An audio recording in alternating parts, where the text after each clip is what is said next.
Subscribe now to our channel.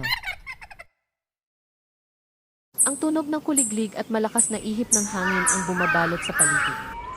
Biglang may narinig na mahina ngunit nakakapanindig balahibong iyak ng sanggol. Si Lando, naglalakad, may dalang gulok. Napatigil at lumingon sa paligid. Sanggol. Anya. Sino namang mag-iiwan ng bata sa ganitong lugar? Ang iyak ay nagiging mas malakas. Parang nagmumula sa isang puno ng balete. Lumapit si Lando at sa ilalim ng mga ugat, nakita niya ang isang pulang kumot, may gumagalaw sa loob nito.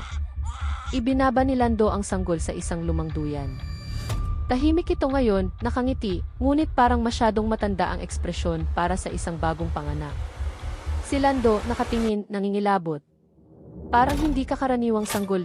Sa likod niya, ang anino ng bata ay kumikilos ng kakaiba, parang gumagapang sa dingding. Si Lando ay mahimbing nang natutulog nang biglang may marinig siyang alulong ng isang hayop, hindi aso, hindi lobo, kundi isang bagay na mas matindi. Isang halakhak ang sumunod dito. Dahan-dahan siyang bumangon at lumingon sa duyan. Wala na roon ang sanggol. Naririnig ang maliliit na yapak sa kahoy na sahig. Binuksan ni Lando ang lampara at sa gilid ng dingding, nakita niya ang sanggol, nakatayo, nakangiti at may matatalas na ngiti. Si Lando napaatras. Ano ka? Biglang kumilos ang sanggol, gumapang sa kesame ng mabilis na parang gagamba. Naghahalo ang iyak at malademonyong tao. Si Lando ay nagmamadaling lumabas ng bahay, humihingal. Ngunit nang lingunin niya ang bintana, nandoon pa rin ang sanggol, nakadungaw, may malalaking itim na mata na parang walang kaluluwa.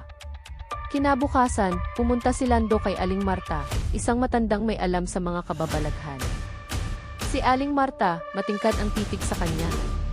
Isang tiyanak ang dinala mo sa bahay mo, Lando. Hindi yan basta sanggol.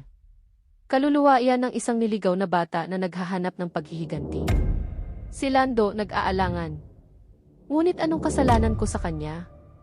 Aling Marta, huminga ng malalim. Ibinabalik niya ang kasalanang ginawa mo noon. Nag-flashback si Lando sa isang malagim na eksena, isang babae, umiiyak, humihingi ng tulong sa kanya, ngunit tinalikuran niya ito. Bumalik siya sa kasalukuyan, nanginginig sa takot. Sa gabing iyon, naghanda si Lando ng asin, bawang, at isang itak na pinapahid ng langis ng niyog. Ngunit habang ginagawa niya ito, narinig niya ulit ang iyak ng bata. Mas malapit, mas matalim, mas nagbabanta.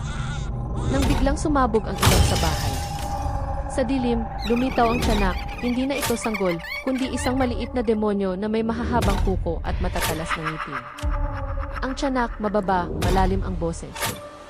Hindi mo ako matatakasan. Bigla itong lumundag kay Lando. Sa isang iglap, naisalag ni Lando ang itak, tinamaan ang tiyanak, ngunit bigla itong nawala sa hangin, parang puso. Nagtatakbo si Lando papunta sa balete, dala ang kanyang itak. Doon, nakatayo ang tiyanak, bumabaluktot ang katawan nito sa kakaibang paraan. Sinimulan nitong humalakhak, lumalalim at lumalakas ang boses. Si Lando sumisigaw. Hindi na kita kayang takasan, kaya tatapusin na kita. Sa isang matinding sigaw, tinataw niya ang itak pababa. Pagsikat ng araw, natagpuan si Lando ng mga kapitbahay, nanginginig sa tabi ng puno. Wala na ang tiyanak. Ngunit sa lupa, may isang maliit na bangkay ng sanggol, may sugat sa dibdib. Wala na itong buhay. Si Aling Marta, mahinang bumubulong.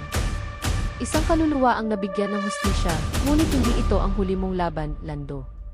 Sa malayo, sa lilim ng isang puno, may isa pang munting anino na nakatitig sa kanya. Psst!